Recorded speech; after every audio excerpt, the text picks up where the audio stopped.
반갑습니다. 네, 볼모는 확실한 볼모죠. 2년 전에 한번 뵙고 다시 또 뵙게 되니까 아주 좋습니다. 오늘이 어머니 주일로 지키네요. 그죠? 한국에서는 어버이 주일로 아빠들도 슬쩍 껴주시는데 여기는 아빠들은 안 껴주시는 것 같아요. 아무튼 어버이 주일, 어머니 주일, 우리가 절기 때마다 기회를 잡아서 어머니의 은혜, 어머니의 희생, 어머니의 삶, 이것을 기억을 하는데요. 오늘은 뭐 제가 설교할 것은 어머니에 대한 것은 아니지만은 그래도 어머니 주일이니까 한 말씀을 드려야 되잖아요. 예수님 수준 정도만 우리가 그 여인과 어린아이들에 대한 그런 그 생각을 가질 수만 있으면은 각 가정에서 그 어머니들이 행복한 그런 가정들이 되지 않겠는가. 사실은요, 우리가 예수님이 2000년 전에 여성을 대하는 그 태도, 여성을 우대하는 그 정신, 그거에 반만 쫓아가도 세상이 이렇지는 않을 것인데, 너무 우리가 한국 사회는 한국 사회의 전통 유교적인 그런 사회 질서, 가정 질서, 인간 질서에 아직도 벗어나지 못하고 있다. 예수님을 따르려면 제대로 따라야 되는데 예수님을 따르지 못했다. 왜 그렇습니까? 초대교회의 가장 중요한 메시지, 세 가지를 실천함으로써 유럽 전체가 뒤집어졌는데 그것이 상전과 종의 구분이 없어진 것이고 남자와 여자의 구분이 없어진 것이고 그리고 유대인과 이방인의 구분이 없어진 것이에요. 그러나 우리는 그렇지 않잖아요. 그죠? 그래서 우리 미네소타 한인 장로교회는 2000년보다 우리보다 앞서서 어머니들을 우대하고 여성들을 우대하셨던 그 예수님의 정신을 우리가 이제는 좀 실천할 수 있는 그런 교회가 되어서 가정마다 어머니들이 행복하고 또 여성들이 행복한 그런 변화들이 일어나서 정말 가정이 바뀌고 세상이 바뀔 수 있는 그런 멋진 공동체를 이루셨으면 좋겠습니다. 아멘 하시죠? 네. 오늘 함께 읽으신 이 말씀 우리가 함께 묵상하실 것인데 이 말씀을 우리가 묵상하는 동안에 하나님께서 우리 각자에게 필요한 그런 음성을 들려주실 수 있기를 바랍니다. 우리가 예수님의 삶의 한 장면 한 장면을 다 보더라도 우리가 깨달을 게 많고 배울 게 많고 또 따라 실천해야 될 내용들이 많이 있어요. 특별히 제가 마태복음 16장 21절에서 23절 말씀을 제가 우리 미네소타 한인 장로교회 성도님들을 생각하면서 제가 선정을 했습니다. 예수님이 마지막으로 예루살렘으로 올라가시던 그 장면, 우리가 다 잘 아는 그런 장면입니다. 그런데 이 장면에서 예수님이 처음으로 비로소 이렇게 번역을 했죠. 예수님께서 이 땅에 오신 목적을 처음으로 공개를 하시는 거예요. 제자들에게. 십자가에 달려 돌아가시고 3일 만에 부활하실 것을 드디어 공개하세요. 그 내용을 우리가 한 대목씩 살펴보려고 합니다. 이때부터 예수 그리스도께서 자기가 예루살렘에 올라가서 장로들과 대제사장들과 서기관들에게 많은 고난을 받고 죽임을 당하고 제3일에 살아나야 할 것을 제자들에게 비로소 나타냅니다. 예수님이 하신 말씀은 그거예요. 직접 예수님이 하신 말씀을 직접 뭐라 그러죠? 직접 화법으로 말하면은 내가 예루살렘에 올라가서 이렇게 고난당하고 죽임당하고 나 3일 만에 살아날 거야. 이렇게 얘기하셨을 거예요. 현장에서. 그죠? 그거를 누군가가 이제 보도하자니까 예수님께서 이렇게 말씀하셨다. 이렇게 기록을 한 것이죠. 그죠? 그때 예수님이 하신 말씀이 그런 거예요. 내가 지금 예루살렘에 올라가야만 한다. 그런 얘기예요. 우리말 성경에는 그냥 예루살렘에 올라가 이렇게만 번역했잖아요. 그죠? 그러나 예수님이 실제 상황에서 하신 말씀은 나는 예루살렘에 올라가지 않으면 안 된다. 그런 얘기 하신 거예요. 그게 무슨 말인가? 올라가기 싫어도 올라가야 된다는 거예요. 영어로 이거를 어떻게 번역했어요? 아까 이제 영어 그 번역본에 같이 나오던데, 혹시 영어 보신 분 계세요? 이럴 때 이런 퀴즈를 맞히시면은 짜장면이 이제 한 그릇 나오는 건데, 예수님이 뭐라고 하셨냐면, I must go up. must라는 단어를 썼어요. 그거를 뭐라고 그러냐면, divine imperative다. 하나님의 명령이다. 이렇게 하는 거예요. 나는 예루살렘에 올라가는 게 부담스럽고, 올라가면은 인류의 죄를 담당하고 그 잔을, 하나님의 저주의 잔을 마셔야 되기 때문에 내 마음이 심히 내가 고민이 되는 그런 길을 내가 가지만은 I must go up. 나는 하나님의 명령을 받았기 때문에 올라가지 않으면 안 된다. 난 따라야 된다. 그 말씀을 하고 계시는 것이에요. 예수님의 일생은 하나님의 명령을 받아서 움직이는 그런 삶을 사셨어요. 이런 모습을 우리가 구약에서도 발견하고 신약에서도 발견하죠. 구약에서 어디서 발견합니까? 우리 믿음의 조상 아브라함 아니에요? 아브라함에게 하나님이 주신 그 명령이 뭐예요? 너는 내가 지시할 땅으로 가라. 하나님의 지시를 받아서 움직이라는 거예요. 그것이 믿음의 핵심의 핵심. 우리가 뭐 신앙생활하고 교회에 다닙니다. 그리고 말씀을 듣고 예수님의 제자가 되려고 합니다. 뭐 많은 말들을 하지만은 별거 없어요. 핵심은 그거예요. 하나님의 지시와 명령을 따라서 순종하고 사느냐, 아니면 내 멋대로 사느냐, 각자 소견에 옳은 대로 사느냐, 그 두 갈래 길에서 내가 어느 길을 가느냐, 그거죠. 자기들의 이름을 내고 자기들의 삶을 세우려고 그렇게 했던 사람들은 바벨탑을 쌓는 것이고, 창세기 11장이 그거 아닙니까? 창세기 12장에서 아브라함을 택하셔서 주신 하나님의 지시가 뭐예요? 너는 내가 지시할 땅으로 가라. 내가 너를 창대케 하리라. 내 이름을 크게 하리라. 그것이 우리 믿음의 역사의 시작 아닙니까? 아브라함의 삶에서도 아브라함이 2번 큰 실수를 했어요. 봉변을 당했어요. 다른 이유가 없어요. 뭐 하나님에 대해서 뭐 특별하게 뭐 죄를 졌거나 아주 못된 말을 했거나 남을 해코지했거나 그런 잘못이 없는데도 아브라함이 2번에 걸쳐서 큰 봉변을 당했어요. 다른 이유가 없습니다.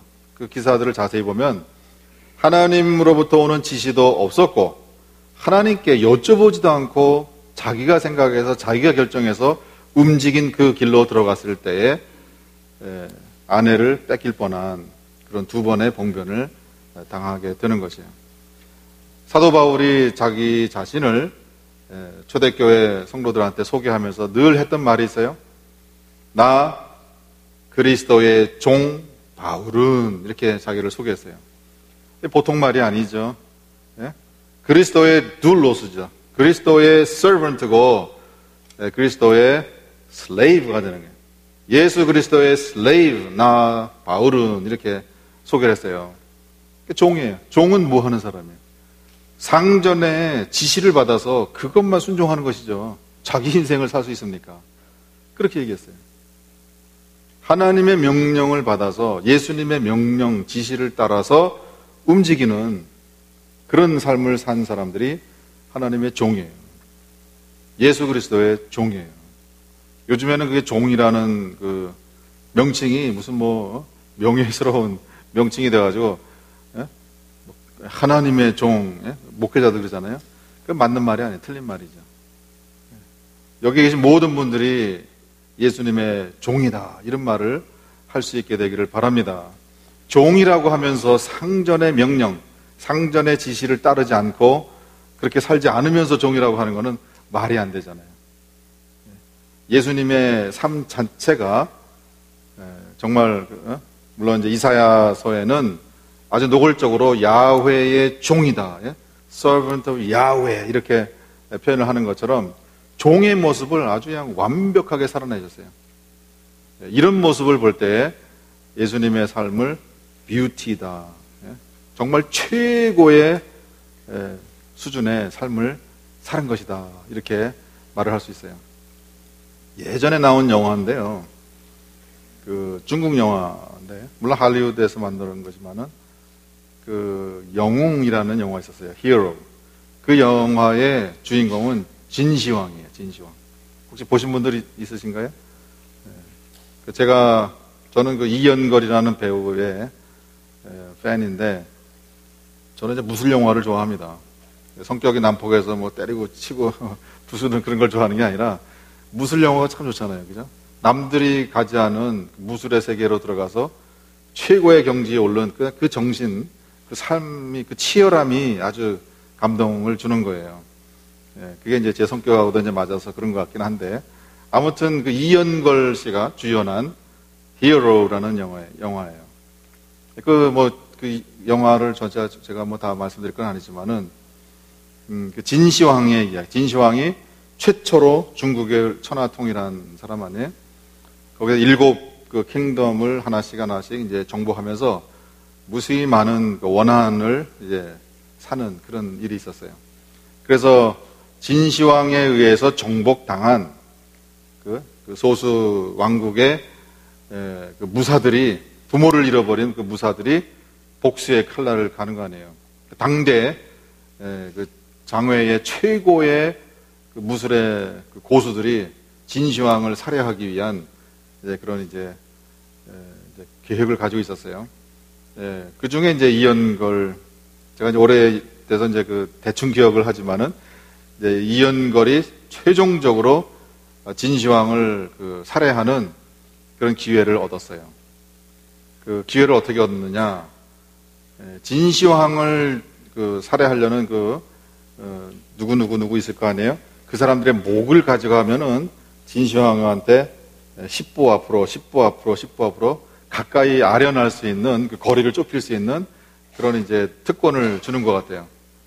근데 이제 마지막으로 이연걸로 이제 연기하는 그 검객과 또 당대 최고의 고수의 검객 둘이 있는데, 그 상대방이 그런 얘기 하는 거예요. 내가 내 목을 줄게. 내 목을 진시황에게 갖다 주고 네가 가까이 가라. 그러나 그 사람도 자기 부모를 잃고 나라를 잃고 그 진시황에 대해서 아주 원한을 갖고 죽였으면 하는 건데, 마지막 장면에서 하는 얘기가 그거예요. 그러나 진시황을 죽이지 마라. 그런 얘기를 해요. 그 이연걸이 당황하는 거 아니에요. 자기 목을 내놓겠다고 하면서 하는 말이 진시황을 죽이지 말아라. 살해하지 말아라. 그래서 이유를 물어보는 거예요. 왜 그러냐. 그때 이제 쓰는 말이 티엔밍. 티엔밍이 뭐예요? 하늘의 명이다. 하늘의 명이니까 이렇게 진시황을 통해서 우리는 나라를 잃어버리고 부모를 잃어버리고 했지만은 이것이 하늘의 뜻이고 하늘의 명이니까 죽이지는 말아라. 참, 이런 말을 어떻게 할 수 있어요? 그래서 결국은 그 목을 들고 이연걸이 진시황에게 가는 거예요. 그래서 영화 속에서는요, 물론 이제 다 이렇게 무술같이 하지만은 다 이제 그 조작이죠, 그죠? 영상 기법인데, 결국 이제 10보 앞까지 가는데 이연걸이 붕 날아가지고 진시황을 콱 찔러요. 그래서 우리는 상식적으로 진시황은 안 죽는데 저런 장면이 진시황이 죽나? 뭐 이렇게 순간적으로 아니지만은 착각하게 만드는데, 결국은 그 칼에 그 손잡이 쪽으로 탁 갖다 대는 거예요. 죽이진 않지만은 이것이 하늘의 명령이라고 하니까 내가 순종하지만은 이 억울함과 죽이고 싶은 그 마음을 그렇게 표현한 거겠죠. 가서 날아가서 툭 찔렀는데 칼의 손잡이로 된 거예요. 그리고 그 마지막 장면이 본인이 이제 바깥으로 걸어 나가서 벽에 서 있는데 수천의 궁사들이 활을 쏴서 그 활을 맞고 죽는 거예요. 그게 영웅이에요. 개인적으로는 이 인간은 죽여도 수십 번 더 죽여야 될 대상이지만은 티엔밍, 하늘의 명령이 있기 때문에 죽는 그런 모습을 제목을 참 멋있게 달았잖아요. 그죠? 영웅이라고 다는 거예요. 히어로. 하나님의 나라에서 여기 계신 모든 분들이 영웅이 되시길 바랍니다. 내 원한과 내 계획과 내 포부와 내 야망과 내 열정을, 내 생각을, 내 고집을 다 내려놓고 하나님의 명령이라고 하면은 이 길이 내가 힘들고 가기 싫은, 예수님도 얼마나 힘들었겠어요. 네. 예수님도 겟세마네 동산에서 뭐라고 기도하셨습니까? 이 잔을 내게서 좀 지나가게 해주실 수 없습니까? 그러나 뭐라 그럽니까? 단 한 번, 성경에서 단 한 번 예수님이 내 뜻을 말해요, 내 뜻. 그러나 내 뜻대로 하지 마시고 아버지의 뜻대로 하시기 바랍니다. 이 모습이 가장 위대한 영웅의 모습 아닙니까? 내 뜻을 꺾고 하나님의 명령을 따라서, 하나님의 지시를 따라서 살아가는 그 모습이야말로 영웅의 모습이 아닐 수가 없는 것이에요. 우리 성도님들은 그렇게 사시는 분들이 되시기 바랍니다. 우리가 찬양은 그렇게 해요. 내가 주인 삼은 모든 것 내려놓고 오직 주님만 따릅니다. 하나님이 그러실 거예요. 입에 침이라도 좀 바르고 좀 불러라 이렇게 얘기하실 것 같아요. 그러나 그 한마디 한마디 속에 담겨있는 그 뜻이 얼마나 깊은지 우리가 깨달을 수 있게 되기를 바랍니다. 아마 우리 성도님들 중에 그렇게 생각하실 수 있어요.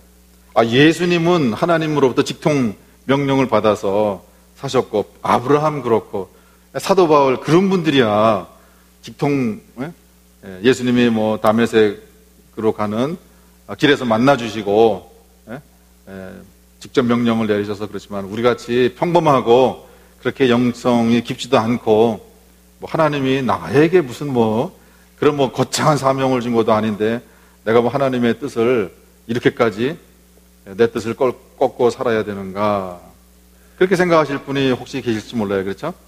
이거 나에게는 너무 이게 고상한 얘기고 거창한 얘기고 나하고는 좀 거리가 있는 것 같다, 이렇게 생각하실지 몰라요. 그렇지 않습니다. 한 분 한 분 이 세상에 태어나서 사시는 모든 사람에 대해서 하나님께서 다 관심을 가지고 계시고, 하나님께서 기대하시는 바들이 있고, 또 하나님을 위해서 우리가 할 역할들은 분명하게 있다 하는 것을 우리가 꼭 기억하시기 바랍니다. 그것을 잊어버리고 살면은 하나님이 서운하신 것이죠. 저희 할머님께서 1906년생이세요.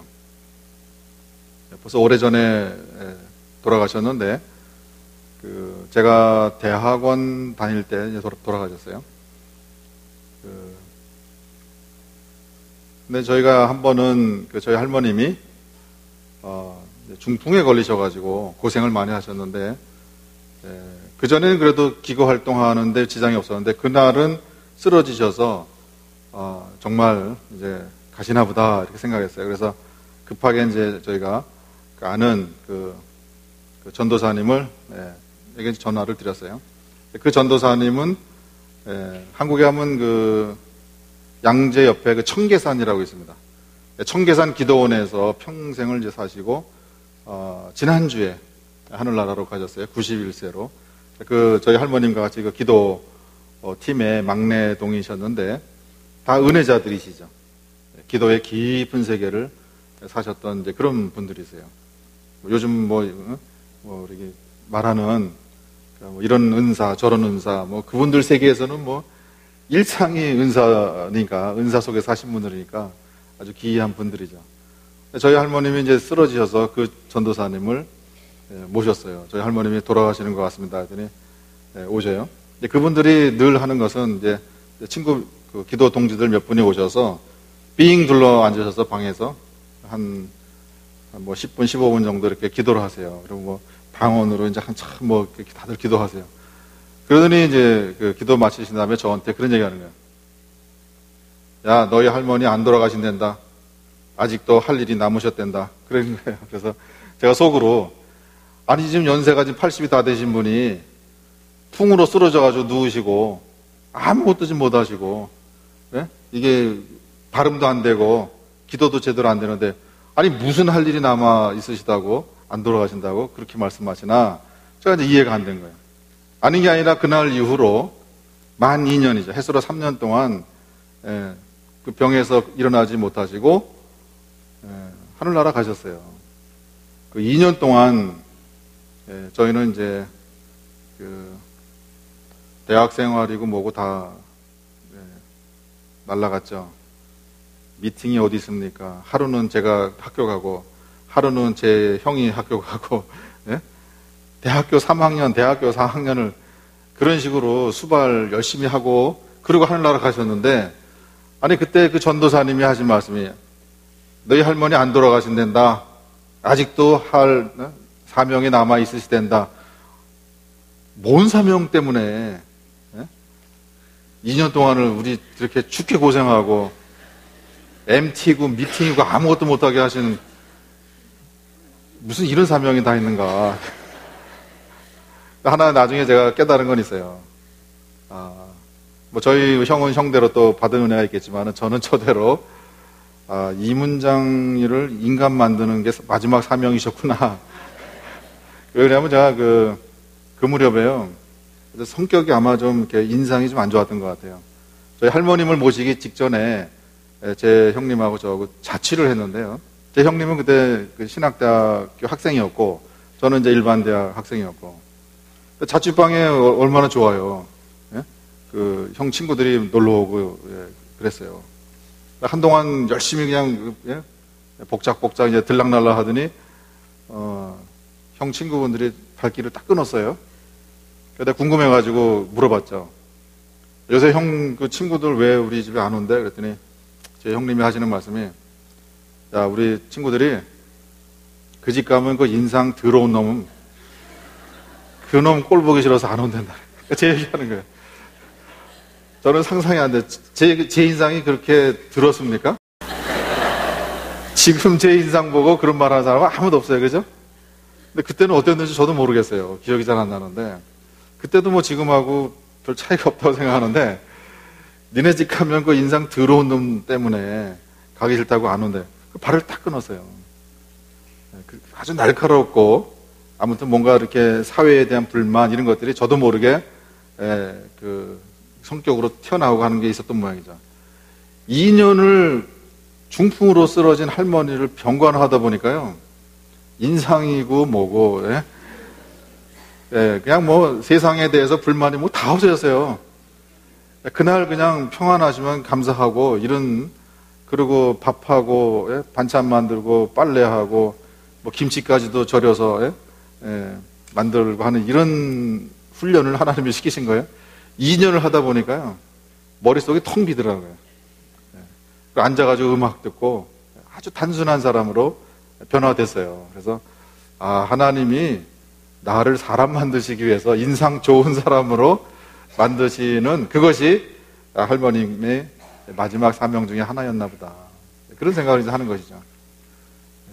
풍으로 80 다 된 노인이 쓰러지셔서 아무것도 할 수 없는 그 모습이, 하나님이 그 모습을 통해서도 역할을 하게 하고 뭔가를 하나님의 계획을 이루어드리는 그 모습이다 하는 것을 우리로 하여금 깨닫게 하시는 거 아니겠어요?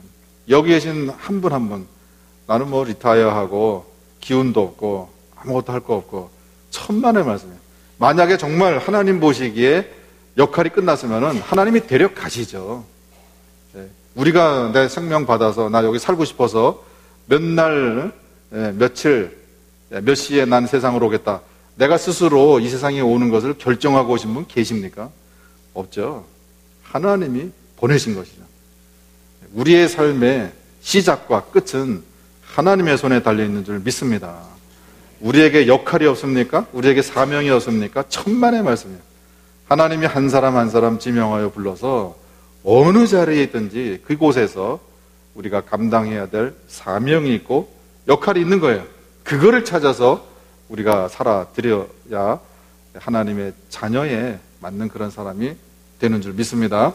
여기 계신 모든 분들은 그런 차원에서 나는 이것을 해야 합니다, 그런 삶을 사시기 바랍니다. 예수님처럼 하나님의 명령을 받아서, 하나님의 지시를 받아서, 사도 바울처럼 나는 나의 갈 길을 다 갈 때까지 믿음을 지키고 선한 싸움 다 싸우고 예수 그리스도의 종으로서의 삶을 내가 살아냈습니다. 그런 고백을 우리도 할 수 있는 우리 모든 미네소타 한인 장로교회 성도님들 되실 수 있기를 바랍니다. 예수님이 그런 그 생각으로 평생을 사신 모습을 제자들에게 아주 각인을 시키고 마지막 이제 예루살렘을 향해서 올라가시는 거예요. 올라가는데 장로들과 대제사장들과 서기관들에게 많은 고난을 받고 죽임을 당하고 제3일에 살아나야 할 것을 제자들에게 비로소 말씀하십니다. 물론 예수 그리스도의 이 십자가 길의 의미는 우리가 뭐 다양한 기회에 우리가 들으실 수 있죠. 오늘 제가 말씀드리려고 하는 것은 한 측면만 말씀드리려고 해요. 예수님은 하나님의 명령을 받아서 예루살렘으로 올라가세요. 그러면은 하나님께서 모든 것을 다 평안하게 하고 형통케 하고 시온의 대로를 열어주시는 그런 길이 열려야 되잖아요. 그죠? 왜? 하나님이 그쪽 길로 가라고 명령하신 길이니까. 그런데 그 다음에 일어나는 것은 많은 고난을 받는 거예요. 고난을 당하는 거예요. 예수님한테 오는 거예요.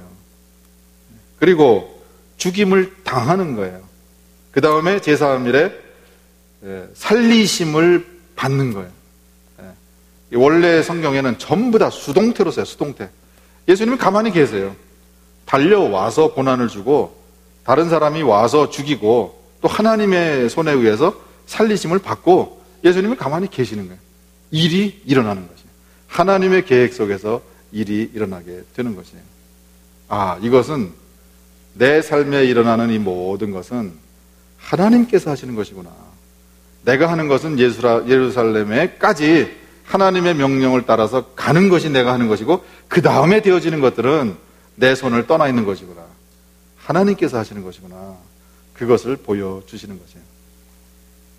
우리도 하나님의 인도하심 따라서 열심히들 사신단 말이에요. 항상 모든 일이 다 형통하지는 않잖아요. 그죠? 어려움이 있잖아요. 그럴 때 우리가 고민하고 근심하고 걱정하고 그럽니다. 하나님을 믿는 사람들, 하나님의 자녀로서 깨달음을 가지고 이 세상을 사는 사람들에게 있어서 하나님이 가장 싫어하는 게 뭐냐면요, 마치 이것이 내 노력의 결과로 내가 수확을 얻어야 되는 것처럼 근심하고 걱정하는 것을 하나님이 가장 싫어하세요. 예수님이 사역하실 때에 귀신 들린 아이를 예수님께 데려온 사람이 있었어요. 공교롭게도 그 순간에 예수님은 2명의 제자들과 변화산에 올라가셨어요. 내려오시니까 다른 제자들이 귀신을 쫓아내려다가 쫓아내지 못하고 실패를 했어요. 그때 그 아버지가 예수님한테 쭈르르 달려와가지고 뭐라 그럽니까? 예수님, 할 수만 있으시거든 이 아이를 살려주세요. 그랬다고요. 할 수만 있으시면. 예수님 뭐라 그럽니까? 할 수만 있거든이 무슨 말이냐.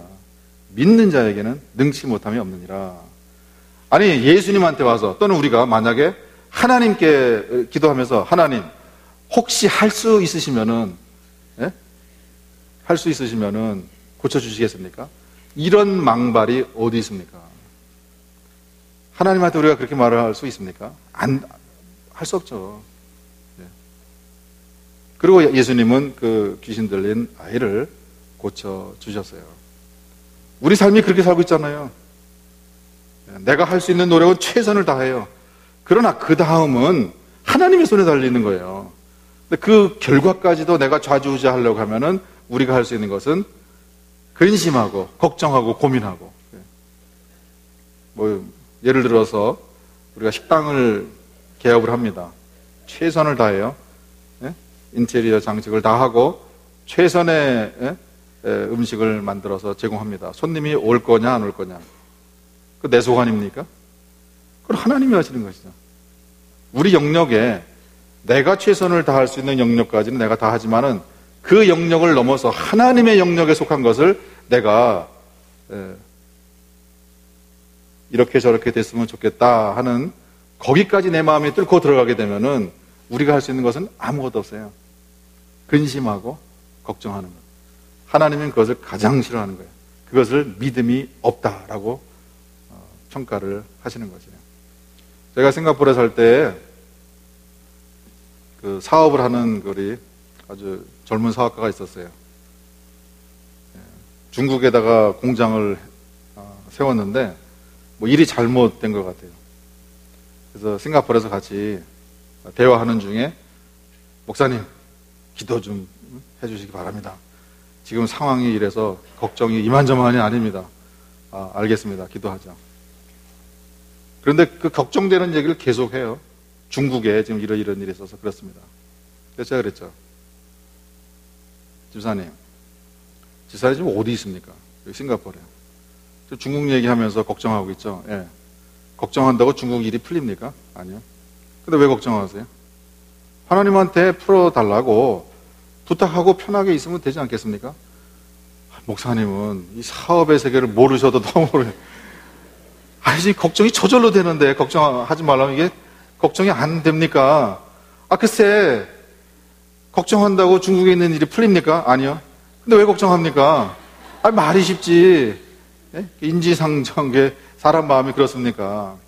하나님한테 맡기고 하나님이 알아서 그쪽 상황을 다 아실 거니까 하라고 부탁드리고 이럴 때 그런 것을 훈련하는 겁니다. 그런 데 대화를 나눈 기억이 있어요. 북한하고 또 운수업을 하는 분이 있어요. 사업이 되겠습니까? 쫄딱 망해서 싱가포르에 있는 자동차까지 이제 팔게 되는 그런 상황이 왔어요. 그래서 제가 그랬죠. 이거 절호의 찬스가 왔습니다. 무슨 절호의 찬스야? 하나님께 감사하다고 하세요.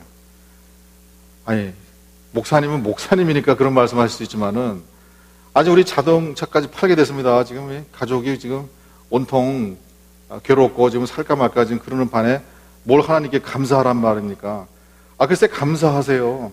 감사할 때 감사하는 것은, 하나님 감동 덜 하십니다. 요즘에 고객들을 말할 때 고객 절도시키는 그런 서비스를 하자 그러는데, 이런 상황에서 하나님께 감사하면 하나님 절도하십니다. 하나님을 감동시키고 하나님을 절도시키실 수 있는 절호의 찬스입니다. 그래서 오늘 저녁에 가족하고 같이 멋진 데 가서 근사하게 식사하시고, 그래서 제가 용돈을 좀 드렸어요. 하나님께 감사하세요. 이런 기회 다시 안 옵니다. 이 상황은 잠언서에 있는 것처럼 이 또한 지나가리라. 지나가고 다시 또 사업은 회복될 수 있지만은, 그때 가서 감사하는 거는 누구나 다 할 수 있는 거지만은, 지금 감사하는 거는 이건 천하에 이런 기회가 어디 있습니까? 한번 하십시오. 그랬더니 이제 마음에 위로를 얻고 그분하고 헤어졌던 기억이 납니다. 무슨 말씀이에요? 우리가 할 수 있는 최선은 다 해요. 그러나 그 다음에 무슨 일이 일어나는지는 하나님에게 속한 것이에요. 그러니까 사도 바울이 그런 고백합니다. 나는 이 세상에서 살아가는 일체의 비법을 다 배웠다. 무슨 비법이에요? 풍부에 처할 줄도 알고 가난에 처할 줄도 알고, 이런 번역을 우리말 성경에서 좀 제대로 했으면 좋겠어요. 그거는 능동태가 아닙니다.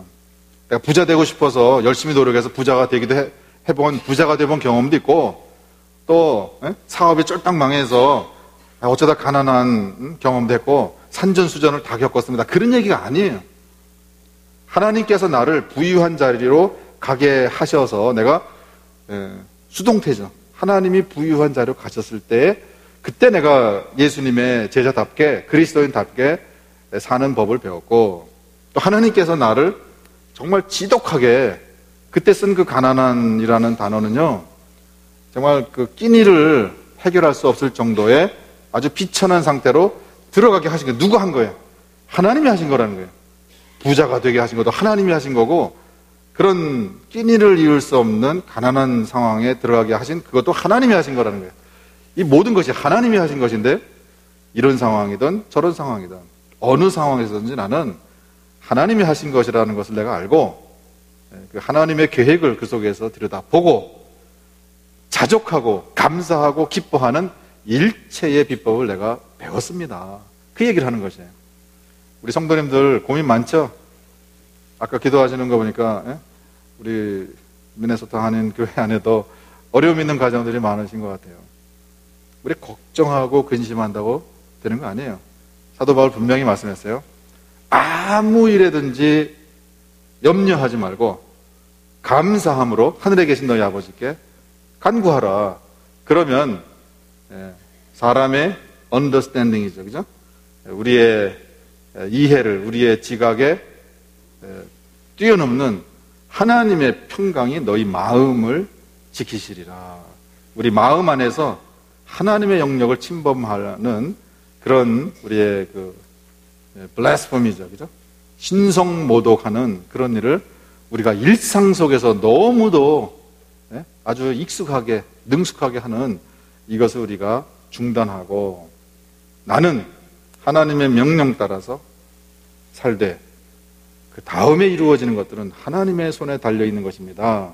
그것을 보고 그러나 결국은 모든 일이 합력하여서 선을 이루게 되는 줄 나는 확신합니다. 이 믿음 가지고 사시는 우리 성도님들 되시기 바랍니다. 그 속에서 예수님이 기대하시는 것이 있어요. 베드로가 예수를 붙들고 항변하며 말합니다. 주여 그리 마옵소서 이 일이 결코 주께 미치지 아니하리이다. 그때 예수님이 뭐라 그러세요? 베드로를 꾸짖습니다. 사탄아 내 뒤로 물러가라. 그 생각이 사탄에게서 온 것이다. 그렇게 말하는 거예요. 너는 나를 넘어지게 하는 자로다. 내가 하나님의 일을 생각하지 아니하고 도리어 사람의 일을 생각하는도다. 지금 베드로가 한 말이 뭐겠어요? 베드로의 마음은 그거 아니겠어요? 아니 예수님이 예루살렘에 올라가셔서 돌아가시면은 이 민족 독립의 이 과업은 어떻게 됩니까? 우리가 3년 동안 예수님 따라다닌 게 그것 때문에 따라다녔는데 나중에 예수님이 부활하신 다음에 승천하시기 직전 상황까지 가서 제자들이 다 모여있을 때 예수님한테 무슨 질문합니까? 주여 이스라엘 나라를 회복하심이 이때니까 이제는 그러면 로마의 제국으로부터 이스라엘 나라를 회복시켜 주시겠습니까? 그거 지금 오매불망 이스라엘 민족의 독립을 위해서 3년 동안 예수님 따라다녔는데 돌아가신다고 하니 이게 말이나 됩니까? 거기에 있는 모든 제자들이 다 거기에 대해서 동의하는 얘기예요. 예루살렘에 올라가던 길에 예수님의 제자들이 뭐라 그랬습니까? 안드레의 어머니가 와서 그러잖아요. 우리 아들들을 예수님의 앉으시는 곳에 하나는 오른편에 하나는 왼편에 앉혀주시기 바랍니다. 이제 드디어 대업을 이룰 때가 가까이 왔다. 어머니들은 빠르시잖아요. 촉각이. 아주 현실적으로 우리 아들들 로비를 그렇게 확실하게 하셨지만은 무슨 뜻인지 모르고 이제 로비를 하신 것이죠. 그럴 만큼 모든 사람들이 예수를 바라보면서 로마 제국으로부터 이스라엘 나라가 회복하는 때가 머지않았구나. 이 메시아 대망으로 지금 가고 있는데 예수님이 돌아가신다 말하는 거예요. 그럼 예수님도 그렇게 생각하셔야 되지 않겠어요? 예수님 마음에도 이 잔을 마시는 것이 부담이 되고 괴로운 것이고 피할 수만 있으면 좋겠다는 그 생각이 예수님에게도 들어온 거란 말이에요. 사탄이 어떤 사탄입니까? 유대 종교 지도자들이 아무도 예수님의 정체를 모를 때 예수님 앞에 나타나가지고 우리는 당신이 누군지 압니다. 지극히 높은 분의 아들 아닙니까? 우리를 멸하러 오신 거 우리가 다 압니다. 그래서 예수님 뭐라 그러니까? 뭐라 그러세요? Shut up. 잠잠하라. 그러나 유대 종교 지도자들은 예수님 돌아가시고 난 이후까지도 예수님이 누군지를 몰랐어요. 사탄이 정확하게 다 알죠. 예수님 마음속에 흘러가는 생각을 사탄이 모르겠습니까? 알죠. 그 틈새만 보이면은 뚫고 들어와서 시험으로 들어가는 거 아니에요? 에덴 동산에서 하와 아담을 꿰어서 타락하게 한 얼마나 정교한 그 사탄입니까?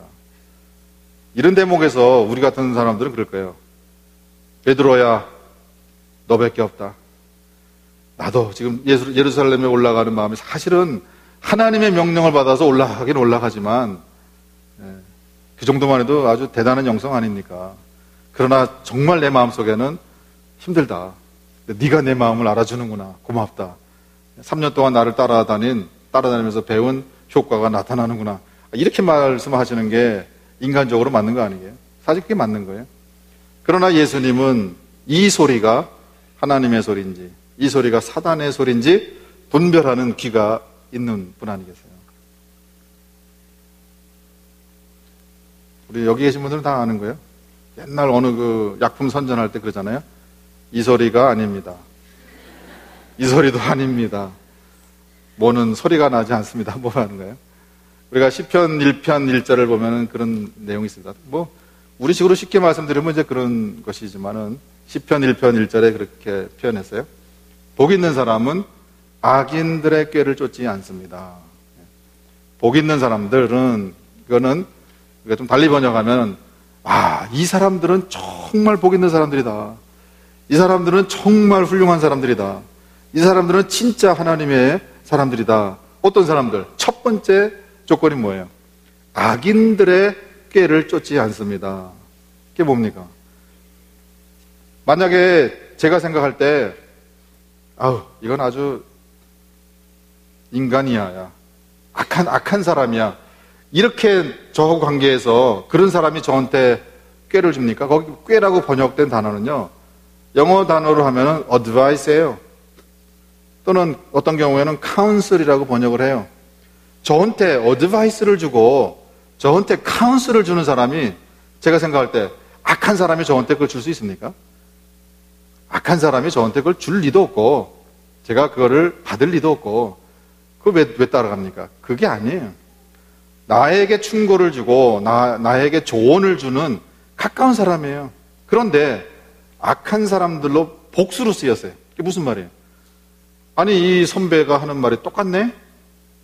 내가 갖고 있는 이 고민에 똑같은 답을 주고 아니 이 친구도 언니도 오빠도 형도 주변에 있는 사람들이 어떻게 한결씩 똑같은 말을 할까?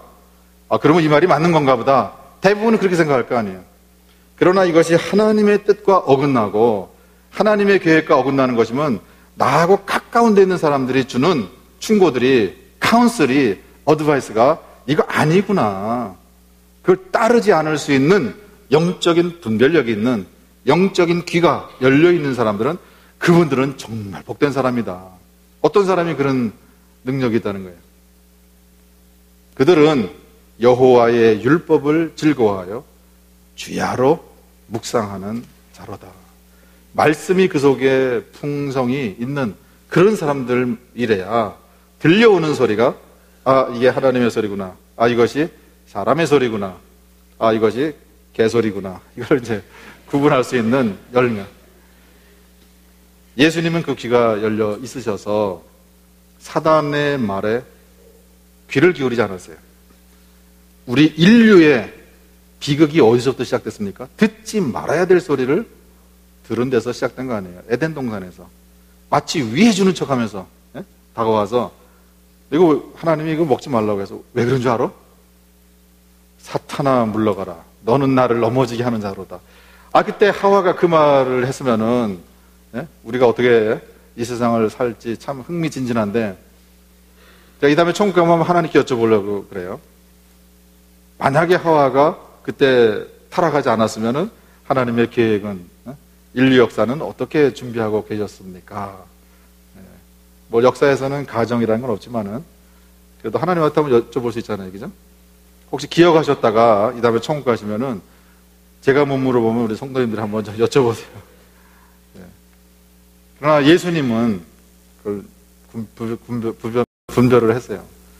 이것은 하나님의 계획과 하나님의 마음에 합한 생각이 아니고 말이 아니다라는 것을 아셨기 때문에 물리치신 것이에요. 우리에게 얼마나 많은 현실적으로 이 상황에서 딱 맞는 것 같아. 그런 말들이 들려올 수 있어요. 마치 요나가 욥바로 간다고요. 근데 마침 그때 욥바로 가는 배가 딱 대기하고 있었어요. 그러면 보통 사람들 같으면 어떻게 생각합니까? 요나도 그랬죠. 이렇게 내가 도망가려고 하는데 마침 거기로 가는 배가 딱 준비되어 있는 절묘하게 준비된 상황 이걸 보게 되면은 이 길이 맞는가 보다 이렇게 생각할 거 아니에요. 그렇지 않습니까? 그런 상황에서 영적인 분별이 있는 사람은 이것이 하나님이 원하시는 길이 아니다는 것을 알고 거부를 해야 되는데, 대부분의 사람들은 그걸 못한다는 얘기예요. 말씀을 통해서 말씀 실력을 키우시고 영적인 분별력을 키우시고 우리가 받는 영성 훈련, 아까 이제 그런 말씀을 하시던데, 영성 훈련 이런 것을 통해서 여기 계신 모든 분들이 그런 영적인 실력자들이 다 되실 수 있기를 간절히 소망합니다. 그걸 들으시고 분별을 하셔야 돼요. 이건 아니다. 그런 다음에 이제 우리가 마지막으로 신경 써야 될 게 뭡니까? 사람의 일이 아닌 하나님의 일을 신경 쓰는 것이에요. 여기서 말하는 사람의 일이 뭡니까? 이스라엘 나라의 독립, 이것을 신경 쓰지 말라는 거예요. 이게 말이 되는 얘기입니까? 우리가 잘 아는 것처럼, 저희 어렸을 때 이제 그 국어교과서에서 많이 읽었어요. 일제시대 때 김구 선생에 관한 그 글이잖아요. 나에게, 김구 선생이 하신 말씀이에요. 나에게 누군가가 당신의 소원이 무엇이요? 물어보면 나는 대한 조선의 독립이요 라고 말할 것이다. 또 두 번째 물어보면 나는 대한 조선의 독립이요, 이렇게, 그때는 조선이에요. 조선의 독립이요, 이렇게 말했을 것이고, 세 번째 또 물어보면 똑같이 독립이요. 아마도 이 예수님 당시에 이 제자들의 상황이 그거예요. 나한테 무엇을 위해서 목숨을 걸겠냐? 이스라엘 민족의 회복이요. 그것을 예수님이 사람의 일이라 이렇게 말씀하시는 거예요. 마지막에 그런 말씀하시잖아요. 이제는 이스라엘 나라를 회복하시겠습니까? 때와 기한은 아버지의 손에 달려있으니 너희는 신경 쓰지 마라. 오직 성령이 너희에게 임하시면 너희가 권능을 받고 예루살렘과 유다와 사마리아와 땅끝까지 이르러 내 증인이 되라. 예수님이 사는 삶을 우리가 살아내고 말로만 증언하는 것이 아니죠. 예수님의 정신이 진리라는 것을 세상에 보여주고 예수님이 가르쳐 주신 그 길을 따라서 살아가는 모습을 세상에 보여주면서 우리가 그 증인 노릇을 하는 이것을 통해서 세상을 뒤집어 엎는, 세상을 변혁시키는, 세상에 하나님의 창조의 질서를 회복하는 그 일을 하는, 그 일을 위해서 우리가 세상에 보냄받았고 사는 것이고, 그 일을 하다가 하나님께 가는 것이라는 이것을 우리가 깨닫게 되면은 이스라엘 민족의 독립이나 우리가 평생 신경 쓰고 살았던 그 모든 것들이 하나님 안에서 다 좌우로 정렬, 해결이 되어지는 그런 일들이 일어나게 될 줄 믿습니다. 아까 우리가 예배 서두에 그 부른 찬송 안에요. 너희는 먼저 그의 나라와 그의 의를 구하라. 그리하면 이 모든 것을 너희에게 더하시리라. 하나님 나라의 일을 먼저 신경 쓰라. 그러면 사람의 일은 하나님께서 하나님의 손에 달려있는 것이고 하나님의 영역에 속한 것이기 때문에 하나님께서 알아서 그것은 정리해 주실 것이니 너희는 마음을 set your mind, 여러분의 마음을 on things, godly things, 하나님의 것들에 마음을 거다 두면은 그러면 이 모든 것은 하나님께서 더하게 해 주실 것이다. 아멘 하세요? 우리가 일상 늘 반복되는 삶이죠. 하나님의 명령, 하나님의 지시가 우리 각자에게 있습니다. 그걸 깨달으시고 거기에 순종하셔서 사시되 내 할 몫은 내가 하는 거예요. 그러나 하나님의 영역에 속한 것은 하나님께 맡기는 거예요. 우리가 근심하고 걱정하고 연연할 것 없어요. 우리는 하나님 안에서 감사하고 기뻐하고 평안 속에서 살아가는 것이에요.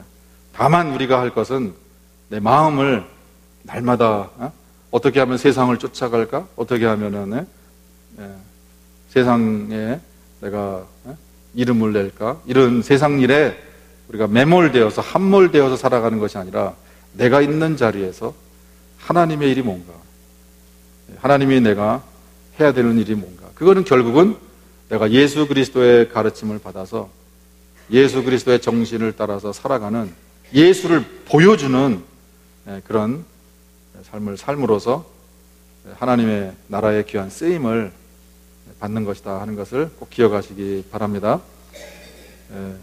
우리 1부 때도 말씀드렸지만은 우리 성도님들과 제가 또 다시 뵐 수 있는 기회가 있을지 없을런지 그건 하나님만이 아시지만은 혹시 이 땅에 살아있는 동안에 못 뵈더라도 오늘 함께 나눈 이 말씀은 꼭 기억하시면 좋겠습니다. 같이 기도하겠습니다. 하나님 감사합니다. 우리를 생명을 주셔서 이 세상에 한 세월 살 수 있는 기회를 주신 것 하나님의 계획 속에 있는 일인 줄 믿습니다. 우리 한 사람 한 사람 영으로 깨어나서 하늘에 계신 하나님이 우리의 아버지이신 것을 우리가 알고 우리가 받은 사명과 역할과 우리의 섬김 그것이 하나님 나라에 귀하게 쓰임 받을 수 있는 그런 하나님 나라의 귀한 자녀들 다 되게 하여 주시옵소서. 예수님의 가신 길을 우리가 바라보면서 귀한 교훈을 얻을 뿐만 아니라 우리도 그런 삶을 살아서 정말 세상에 예수 그리스도를 보여줄 수 있는 그런 자들이 다 되게 하여 주시옵소서. 예수 그리스도 이름으로 기도하였습니다. 아멘.